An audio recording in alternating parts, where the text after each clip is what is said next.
એક હતી કાબર અને એક હતો કાગડો. બંને વચ્ચે દોસ્તી થઈ. કાબર બિચારી ભલી અને ભોળી હતી, પણ કાગડો હતો આળસુ અને ઢોંગી. કાબરે કાગડાભાઈને કહ્યું, કાગડાભાઈ, કાગડાભાઈ, ચાલો ને આપણે ખેતર ખેડીએ.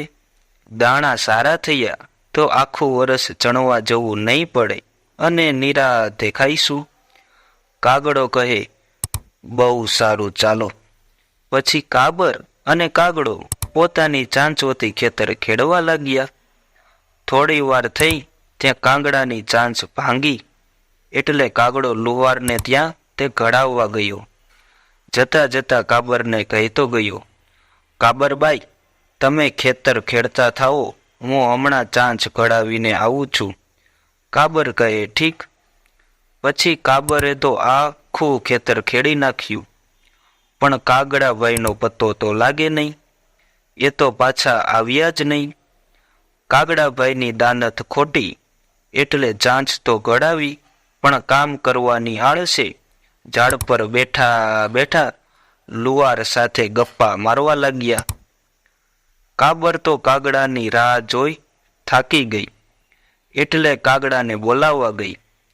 જઈને કાગડાભાઈને કહે, કાગડાભાઈ, કાગડાભાઈ, ચાલો ને ખેતર. ખેતર તો ખેડાઈ ગયું, હવે આપણે વાવીએ. કાગડો કહે, ઠાગા ઠૈયા કરું છું, ચાંચ ખડાવી છે, જાઓ કાબરભાઈ, આવું છું. કાબર પાછી ગઈ અને એણે તો વાવવાનું કામ શરૂ કર્યું. કાબરે રૂપાળો બાજરો વાવ્યો. થોડા દિવસોમાં એવો તો સુંદર ઉગી નીકળ્યો કે બસ. એટલામાં નીંદવાનો વખત થયો.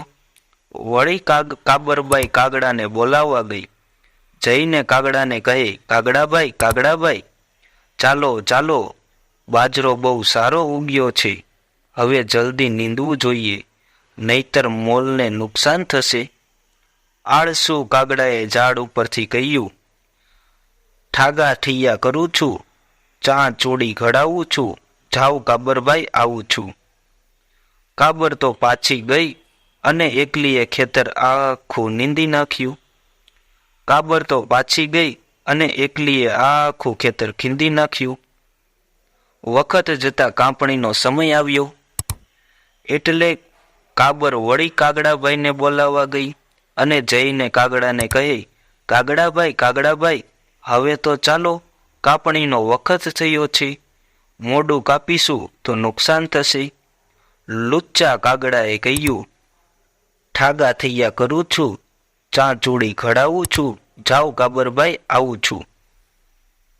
કાબરભાઈ તો નિરાશ થઈ ગયા અને ખીજાઈને એકલીએ આખા ખેતરની કાપણી કરી નાખી. પછી તો કાબરે બાજરીના ડુંડામાંથી બાજરો કાઢ્યો અને એક કોર બાજરાનો એક ઢગલો કર્યો અને બીજી કોર એક મોટો ઢૂંસાનો ઢગલો કર્યો અને એ ઢૂંસાના ઢગ પર થોડોક બાજરાનો પાતળો થર પાથરી દીધો, જેથી ઢૂંસાનો ઢગલો બાજરાના ઢગલા જેવો જ દેખાય. પછી તે કાગડાને બોલાવવા ગઈ. જઈને કહે, કાગડાભાઈ, કાગડાભાઈ, હવે તો ચાલો ને, બાજરાના 2 ઢગલા તૈયાર કર્યા છે, તમને ગમે તે ભાગ તમે રાખજો, વગર મહેનતે બાજરાનો ભાગ મળશે. એ જાણીને કાગડાભાઈ તો ફૂલાઈ ગયા. તેણે કાબરને કહ્યું, ચાલો બહેન, તૈયાર જ છું, હવે મારી ચાંચ ઘડાઈને બરાબર થઈ ગઈ છે. કાબર મનમાં ને મનમાં બોલી, તમારી ખોટી દાનતના ફળ હવે બરાબર ચાખશો કાગડાભાઈ. પછી કાગડો અને કાબર ખેતરે આવ્યા. કાબર કહે, ભાઈ, તમને ગમે તે ઢગલો તમારો. કાગડાભાઈ તો મોટો ઢગલો લેવાના માટે ઠૂસાવાળા ઢગલા ઉપર જઈને બેઠો, પણ જ્યાં બેસવા જાય ત્યાં ભાઈ સાહેબના પગ ઠૂસામાં ખૂતી ગયા અને આંખમાં, કાનમાં અને મોઢામાં બધે ઠૂસા ભરાઈ ગયા અને કાગડાભાઈ મરણ પામ્યા.